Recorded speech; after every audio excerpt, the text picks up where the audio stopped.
तो फिल्म की शुरुआत में हमें बताया जाता है, ये कहानी है ओपनहाइमर, एक साइंटिस्ट की जिसने एटॉमिक एनर्जी में अपना नाम बनाया। उसको फादर ऑफ एटॉमिक भी कहा गया। इस कहानी में हमें दिखाया गया है, अगर इंसान चाहे तो क्या कुछ नहीं कर सकता, उसकी सोच कहाँ तक नहीं जा सकती। और इसी तरह ओपनहाइमर ने भी किया। उनकी सोच बहुत आगे तक की थी, लेकिन वो ये नहीं जानते थे कि उनकी सोच किसी को तबाह कर देगी। ये एक सच्ची कहानी है। जब हिरोशिमा और नागासाकी पर एटम बॉम्ब गिराया गया, वो ओपनहाइमर ने बनाया था और उनकी एटम बॉम्ब की वजह से 2 लाख से ज्यादा लोग मारे गए और कई सालों बाद भी उस बॉम्ब का असर रहा। ओपनहाइमर ने पहला एटॉमिक बॉम्ब बनाया था जिसका नाम था मैनहट्टन प्रोजेक्ट। और हमारी कहानी भी इसी बारे में है, ओपनहाइमर का ये सफर किसके साथ और कैसा गुजरा। तो कहानी शुरू होती है और हमें ओपनहाइमर दिखाई जाती है। इस वक्त उन पर एक केस चल रहा था। ये केस उनके गद्दार होने के बारे में था कि वो मुल्क के गद्दार हैं, लेकिन ये इल्जाम उन पर क्यों लगा। तो कहानी जाती है यहाँ से पास्ट यानी माजी में। हम एक कोर्ट को देखते हैं जहाँ पर कुछ लोग बैठे हैं। ये एक छोटा सा कोर्ट था जहाँ पर ना तो कोई पब्लिशर था और ना ही प्रेस ना पब्लिक थी। इस केस में ये बताया जा रहा था कि ओपनहाइमर को सिक्योरिटी क्लियरेंस मिलनी चाहिए या नहीं, यानी कि उन पर जो इल्जाम था कि 6 अगस्त 1945 को हिरोशिमा नागासाकी पर बॉम्ब गिराया गया और उस बॉम्ब को बनाने में उन्हें का हाथ था। जैसा कि हमें पता है वो बॉम्ब ओपनहाइमर ने ही बनाया था। उनसे पूछा जाता है कि अब बचपन से ही आप ऐसे तबाही दिमाग वाले थे। तो यहाँ से कहानी जाती है पास्ट माजी में, जब ओपनहाइमर ने अपना ये सफर शुरू किया। उनके कॉलेज के टाइम में चली जाती है। क्लास में जब केमिस्ट्री के टीचर उन्हें पढ़ा रहे थे, उनका ज्यादा ध्यान नहीं था क्योंकि उनके दिमाग में एटॉमिक एनर्जी घूम रही थी। तो टीचर पूछते हैं कि तुम्हारा ध्यान कहाँ पर है। वो बताते हैं मैंने फिजिक्स के लेक्चर लेने जाना है जो मेरे लिए बहुत ज्यादा जरूरी है। यहाँ पर हमें पता चलता है कि ओपनहाइमर की दिलचस्पी फिजिक्स में बहुत थी, पर तभी क्लास में काम के दौरान उनके हाथ से कुछ केमिकल्स की बोतल गिर जाती है। ओपनहाइमर के टीचर कहते हैं कि अब तुम्हारी ये सजा है, तुम यहीं पर रहकर सभी बोतल्स को एक साथ रखोगे। और बाकी के लोग फिजिक्स का लेक्चर सुनने चले जाते हैं, जिनमें उनके टीचर भी शामिल थे जो उस वक्त के बेहतरीन फिजिक्स के टीचर दे रहे थे। ओपनहाइमर जिनको सबसे ज्यादा जल्दी थी, उन्हें क्लास में ही रोक लिया गया था। तभी काम करते हुए ओपनहाइमर को गुस्सा आ जाता है। उन्हें वहाँ पर एक जहर की शीशी मिलती है जिसको लेकर वो अपने टीचर के सेब में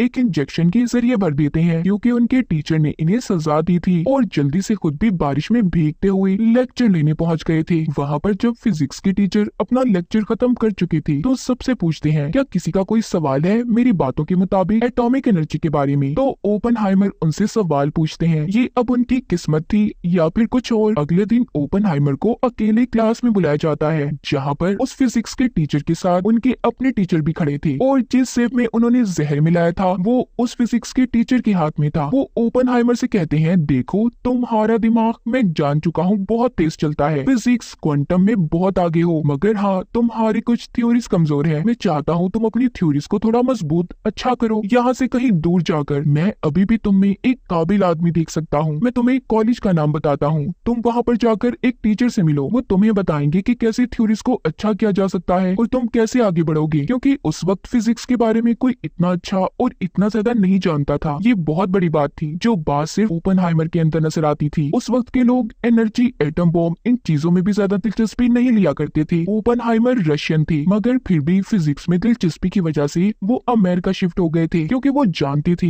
यहाँ से आगे उनकी मंजिल है। तो यहाँ पर हमें कभी पास्ट और कभी प्रेजेंट का सीन दिखाया जाएगा, यानी कि कभी कोर्ट का और कभी ओपनहाइमर की जिंदगी का, कि उन्होंने इस बॉम्ब को बनाने का सफर कैसे किया और उन पर जो इल्जाम लगा है उसको वो कैसे खत्म कर रहे हैं। क्योंकि उस वक्त अमेरिका और रशिया में बिल्कुल भी नहीं बना करती थी। इनकी मेन कड़ी थी कम्युनिस्ट, जो इन दोनों मुल्कों के दरमियान में झगड़े को बढ़ाने का काम क्या करते थे। यहीं पर पार्टी में एक दिन ओपनहाइमर की मुलाकात एक लड़की से होती है जिसका नाम जीन था, जो एक कम्युनिस्ट थी। जीन जो कि ओपनहाइमर की फिजिक्स पर फिदा थी, वो जान चुकी थी कि अगर आगे कुछ बड़ा होगा तो वो ओपनहाइमर ही करेगा। कुछ दिन के बाद ओपनहाइमर की मुलाकात एक साइंटिस्ट से होती है जो एटॉमिक बॉम्ब पर रिसर्च कर रहे थे। यहाँ पर ओपनहाइमर की कुछ थ्योरीज फेल हो जाती हैं और फिजिक्स के तजुर्बे कामयाब हो रहे थे। उनको इन्हीं चीजों पर रिसर्च करते हुए काफी साल गुजर जाते हैं। इसी दौरान उन्होंने एक कॉलेज में फिजिक्स क्वांटम को भी पढ़ाया। ओपनहाइमर ने अपनी जिंदगी के बहुत से साल फिजिक्स के तजुर्बों में गुजार दिए थे। फिर आगे ओपनहाइमर की मुलाकात किटी नाम की लड़की से होती है। उन दोनों की काफी अच्छी दोस्ती हो गई थी। ओपनहाइमर और किटी की शादी हो जाती है, मगर ओपनहाइमर के दिल में अभी भी जीन थी। वो उससे जाकर मिला भी करते थे। एक दिन जीन ओपनहाइमर से कहती है कि तुम मेरे पास ही रुक जाओ, मुझे तुम्हारी बहुत जरूरत है। मगर ओपनहाइमर ने उसे समझाया कि मेरी शादी हो गई है और अब मैं आइंदा तुमसे नहीं मिलूंगा। दोनों का दूर जाना ही ठीक रहेगा। एक दिन उनके ऑफिस में अमेरिकन जनरल आते हैं। वो बताते हैं कि हमें पता चला है कि रशिया में भी एटॉमिक बॉम्ब पर काम किया जा रहा है। अगर उन्होंने हमारे से पहले एटॉमिक बॉम्ब को बना लिया तो हमारा खात्मा जल्दी हो जाएगा। मैं समझता हूँ आपसे ज्यादा अच्छा एटॉमिक एनर्जी के बारे में कोई नहीं जानता, इसलिए मैं चाहता हूँ आप हमारे लिए एक ऐसा बॉम्ब बनाएं। मगर इस काम के लिए ओपनहाइमर बताते हैं कि हमें इस बॉम्ब को पूरा करने के लिए बहुत सारे साइंटिस्ट, एक बड़ी जगह और बहुत सारे पैसों की जरूरत है। सब चीजों का बंदोबस्त कर लिया गया था। इस काम के लिए एक बहुत बड़ी जगह ली जाती है, एक शहर बसाया जाता है। ओपनहाइमर ने साइंटिस्ट की टीम को भी जमा कर लिया था, साथ ही वहाँ पर उनकी फैमिलीज भी शिफ्ट हो गई थी, क्योंकि ये काम कुछ सालों तक चलना था। यहीं पर ओपनहाइमर के पास एक साइंटिस्ट आता है जो अपने क्वेश्चंस के चलते बताता है कि ये काम बहुत खतरनाक है। अगर एटॉमिक एनर्जी का इस्तेमाल करते जरा सी भी गलती हुई तो एक ब्लैक होल बन सकता है जो इर्द गिर्द के एरिया को तबाह कर देगा। तो अब इस बात का पता करने के लिए ओपनहाइमर एल्बर्ट आइंस्टाइन के पास जाती हैं। उनका भी कहना यही था कि अगर तबाही हुई तो एक बड़े पैमाने पर होगी। यहाँ से सीन दोबारा कोर्ट का दिखाया जाता है जहाँ पर यही बातें चल रही थी। ओपनहाइमर से सवाल जवाब किए जा रहे थे कि तुमने इतनी बड़ी तबाही को अपने सिर क्यों लिया। तो किसी का यहाँ पर ये कहना था कि ये एटम बॉम्ब हम लोगों के लिए बनाना जरूरी था, अगर हम ऐसा ना करते तो दुश्मन मुल्क हमें तबाह कर देता। सीन दोबारा से पास्ट यानी माजी का दिखाया जाता है जहाँ पर इस बॉम्ब को बनाने के लिए इन्हें 4 साल लगे थे, बहुत से लोगों की मेहनत और ढेरों पैसे। इसी बीच ओपनहाइमर को ये भी खबर मिलती है कि जीन की मौत हो गई है, जिसका उन्हें बहुत दुख हुआ था, क्योंकि जीन ने इन्हें कहा था कि मुझे तुम्हारी जरूरत है तो मेरे साथ ही आकर रहो। ये वक्त ओपनहाइमर के लिए बहुत मुश्किल था। एटम बॉम्ब बनने वाला था और जीन की मौत का सदमा इनके दिल में था, मगर फिर भी इन्होंने हिम्मत से काम लिया और अपने काम को जारी रखा। तभी यहाँ पर वही साइंटिस्ट जिसने ब्लैक होल के बारे में बताया था इन्हें हाइड्रोजन के इस्तेमाल का मशवरा देता है, जो कि एटॉमिक एनर्जी से 1000 गुना ताकतवर है। तब ओपनहाइमर इस बात पर बहुत सोचते हैं। उन्हें ये बात समझ आ गई थी कि अगर उन्होंने हाइड्रोजन का इस्तेमाल करके बॉम्ब को बनाया तो बाकी के मुल्क भी ऐसे बॉम्ब को बना सकते हैं, और अगर कभी वर्ल्ड वॉर 3 या इनके मुल्कों के दरमियान में तीसरी जंग छिड़ गई तो सब कुछ तबाह हो जाएगा, पूरी दुनिया धूल में उड़ जाएगी। इसीलिए वो हाइड्रोजन के इस्तेमाल से मना कर देते हैं, मगर हाँ उस साइंटिस्ट से ये वादा करते हैं कि वो आने वाले कल में उससे जरूर मशवरा लेंगे। इनका बॉम्ब पूरा हो चुका था जिसको अब टेस्ट किया जाना था। पहले टेस्ट में ही बहुत बड़ा धमाका होता है, इतना बड़ा कि इनके सर से टोपियां तक उछल गई थी। अब अगला काम ये था कि इस बॉम्ब को गिराना किस पर है, इसलिए ये कानून इन्होंने अपने प्रेसिडेंट से पास करवाना था। इस वक्त रशिया भी एक बड़ी ताकत थी और अमेरिका भी इसमें कमजोर था, तो जापान प्रेसिडेंट को अपना शिकार जापान नजर आ रहा था। तो ये वहाँ की 16 जगहों को पॉइंट आउट करते हैं। इनमें से इन्होंने एक जगह को चुना था और वो नाम आता है हिरोशिमा नागासाकी का। अब इनके बॉम्ब का आखिरी टेस्ट होना था। उस दिन बारिश हो जाती है और इसी वजह से वो टेस्ट भी रुक गया था। इसी दौरान इनके जनरल को भी न्यूयॉर्क पहुंचकर सारी इंफॉर्मेशन देनी थी कि आखिर इतने सालों में इन्होंने इतनी मेहनत करके जो चीज बनाई है वो सच में काम भी करती है या नहीं। और इस आखिरी टेस्ट के कुछ घंटों पर ही कई सारे लोगों की उम्मीदें जुड़ी हुई थी। फिर बारिश रुक जाती है, सब लोग अब अपनी सांसें थाम लेते हैं। शुरुआत होती है ऐसे धमाके की जिसने अपना नाम बना लिया। ये धमाका इतना बड़ा और इतना खतरनाक था कि जमीन तक हिल गई। इनका बॉम्ब बनाने का तजुर्बा कामयाब हो गया था, सभी बहुत खुश थे और अब ये बॉम्ब हिरोशिमा पर गिराने के लिए तैयार होते हैं। और जब ऐसा किया गया, जहाँ पर अमेरिका की गवर्नमेंट बहुत खुश थी, वहीं पर ओपनहाइमर का दिल उदास था। उन्हें दुख हो रहा था कि उनकी वजह से कितनी फैमिलीज खत्म हो गई, बहुत से बच्चे माओ से जुदा हो गए, उनके फ्यूचर तबाह हो गए। वो हादसा इतना दर्दनाक था, ओपनहाइमर की आंखों में वही मंजर घूम रहा था। वो अपनी इस कामयाबी के बाद जब अमेरिका में स्पीच देते हैं तो वो सिर्फ बाहर से खुश थे,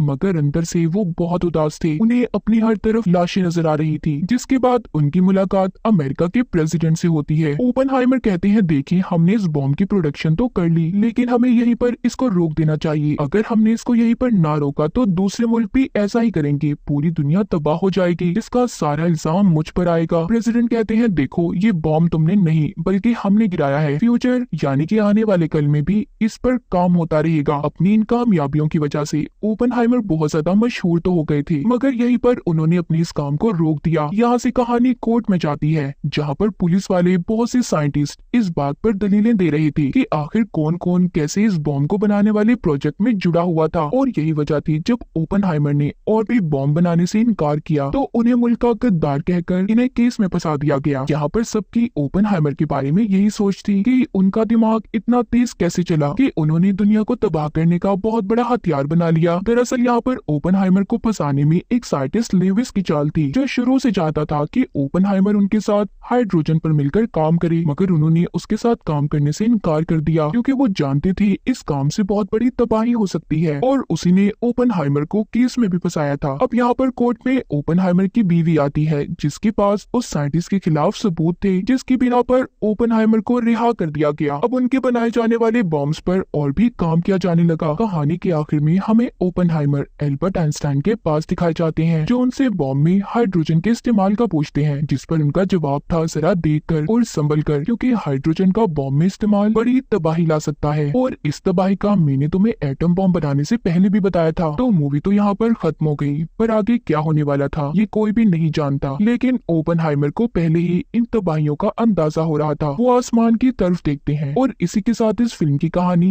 यहीं पर खत्म हो जाती है।